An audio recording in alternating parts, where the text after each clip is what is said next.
Hey guys, welcome back. If you're familiar with my channel, you'll know I've covered a lot of Friday the 13th when the game was actively being worked on. You'll also know, if you've watched some recent videos, that I have mentioned some games I haven't covered much on the channel yet, like Last Year the Nightmare, which, if you've read the title of this video, you'll have worked out that I'm covering that game today.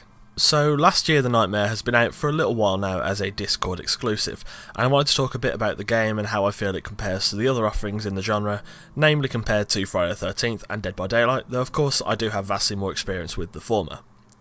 So Last Year is a asymmetrical survival horror title where one person plays a killer and 5 people take the role of survivors, taking up the roles of Chad, Nick, Amber, Troy or Sam, the stereotypical teenage school tropes. It sounds pretty standard so far, right? It does, but intentionally. Last Year the Nightmare is kind of like a love letter to old school slasher flicks, where tropes like these were used over and over again. The aesthetic complements them quite well with the 3 maps currently taking place within school grounds, though we'll get to the maps soon. The killer role can currently be taken in 3 forms: the slasher, the strangler and the giant. Each killer has his particular strengths and weaknesses, with the slasher the jack of all trades, the strangler being quite proficient in ambush and laying traps, and the giant being a hulking powerhouse that can pretty much just charge at survivors without risking taking too much damage. These are fairly standard archetypes in regards to killers that allow killer players to specialise the way they want to approach the game and survivors. The interesting part of Last Year the Nightmare though is how the role of the killer is handled. Each killer can be killed by the survivors, and when that killer is slain, the player in that role can then pick from the other 2 remaining killers and respawn. This allows for a highly adaptive and reactive playstyle, meaning you could start the game as a strangler to get a few easy picks and slow down the survivors, and then later on intentionally die and switch to the giant just to mow them down as they try to escape. Survivors also don't suffer permadeath when they're killed. Instead they will respawn after a while inside a closet, usually one quite out of the way that requires the remaining survivors to weigh up their options, to either go out of their way to get their friend back, safety in numbers, or to leave him and possibly make their own escape faster.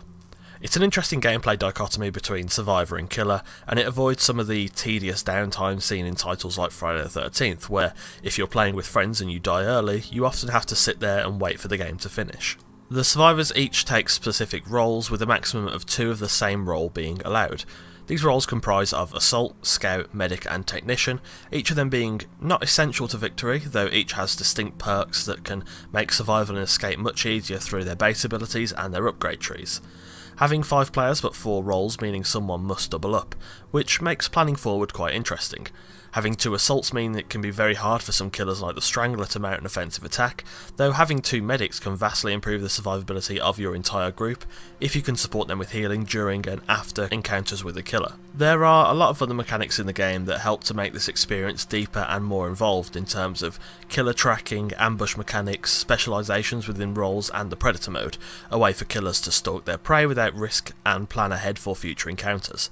I'm not going to go over all of these systems, or this video will be about 15 minutes long, but it turns into more of a review that way. Overall, I think so far the game is pretty great. Compared to Friday the 13th and Dead by Daylight, I think it holds its own against both of them in terms of being its own game, but also being competitive with the other 2 titles in the genre.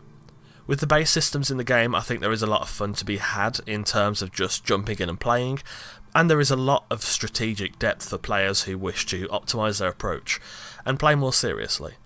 The game has a structure, there's no doubt about that, but it isn't as strict as a game like Dead by Daylight, nor is it as freeform as Friday the 13th. The game cuts a fine and relatively good balance between objective-based goals and being able to roam, scavenge materials and play between objectives. The future of the game looks bright too. Developers Elastic Games have stated that all future DLC will be free unless they decide to license killers from movies or TV shows, in which case it would incur a small fee, probably similar to Dead by Daylight. Future DLC includes new survivors, new killers and new maps. To quote the FAQ answers on their Discord, "We believe that once you've paid to get into the park, the ride should be free."